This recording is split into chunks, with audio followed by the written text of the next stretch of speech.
اللي دخل لك؟ انا ما دخلت لك شيء استاذ. منو اللي دخلك؟ صدام دخل لك، رئيسك هو العراقي اللي كان في العراق هو اللي دخل. وانت ايش عندك تدق وترقص وياه؟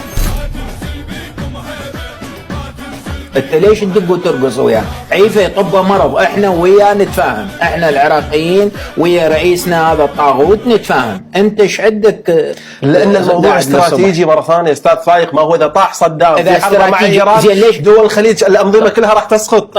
سقطت. احنا نتكلم بواقعيه بعيدا عن المشاعر. واذا سقطت ليش انت ما اجيت دافعت؟ ليش انت ما جيت دافعت؟ اموالي. اي هو خلاص انا ما محتاج مال، انا اغنى من عندك، انا ادفع لك مال انت روح قاتل ايران، اني ادفع لك مال انت الخليجي انت روح قاتل ايران، مو انت تدفع لي مال الي تشتري دمي وتذبحني. ليش؟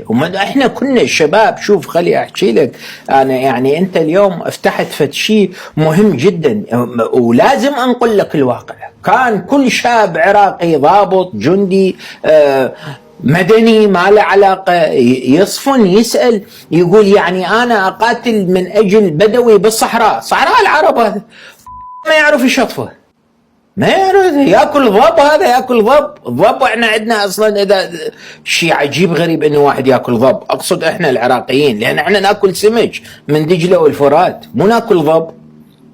ونصيد غزال ونصيد خيرات العراق معروفه. هذا شنو هذا؟ انا ادافع عنه حتى يبقى.